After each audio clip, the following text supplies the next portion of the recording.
오늘은 한국 성직자들의 수호자 성 김대건 안드레아 사제 순교자 기념일입니다. 이날은 2017년까지는 대축일로 지내다가 2018년부터 기념일로 정해서 보내고 있습니다. 그런데 한국교회는 순교자 현양을 위해 이날을 신심 1등급으로 전하고 주일과 겹치더라도 성대하게 거행하기로 하였습니다.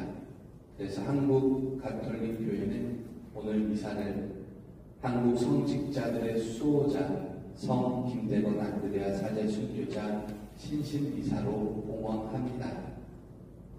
오늘 복음은 박해에 관한 말씀입니다. 예수님께서 당신 때문에, 당신 이름 때문에 받게 될 박해의 상황을 적나라하게 사도들에게 알려주시는 말씀에는 일종의 각오, 마음가짐, 결단 같은 단어를 떠올리게 합니다. 여기에는 예수님 말씀을 인용하여 보자면 무엇을 어떻게 말할까가 중요한 것이 아닙니다. 사실 인간은 최후의 순간에서조차 자신의 상황을 어떻게 받아들이고 반응할지 선택할 수 있는 자유의지를 가진 존재입니다. 모든 사람이 같은 상황에서 같은 반응을 보이지 않습니다. 같은 상황 속에서 어떤 사람은 지혜로운 사람이 되고 어떤 사람은 어리석은 사람이 됩니다.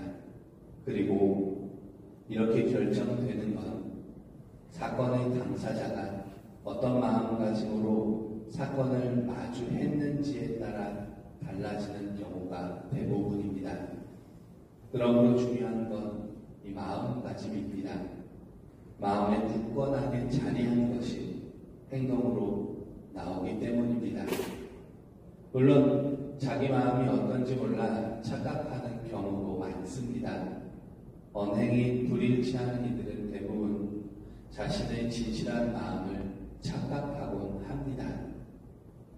그런데 예수님께서 당신 때문에 박해받게 될 거라고 말씀하셨는데 무엇을 어떻게 말할까 걱정하지 말라고 하시며 이어서 하신 말씀이 제가 중요하다고 언급한 일련의 마음가짐이 아니라 내면에서 말씀하시는 아버지의 영에 관한 것이었습니다.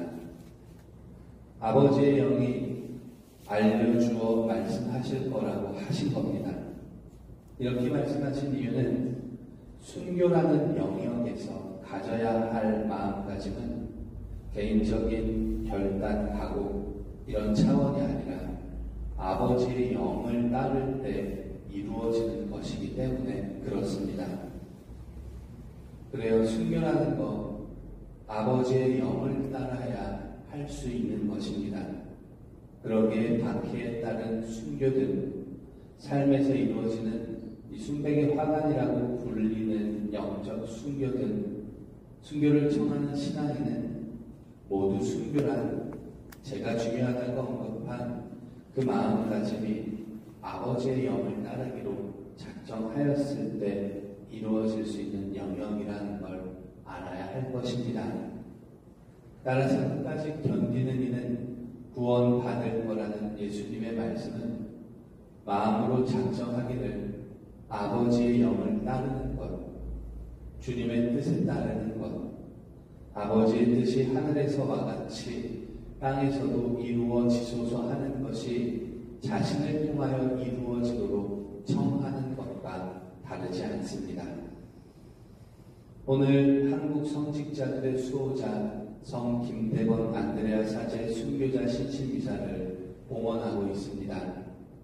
신부님께서는 우리나라의 이 첫 번째 사제로서 주님의 영광을 위해 자신에게 닥쳐온 박해를 끝까지 견디며 주님을 증거하였습니다. 마지막까지 아버지의 영에 따라 말씀하시며 천주교를 변호하고 포교론을 펼쳤습니다.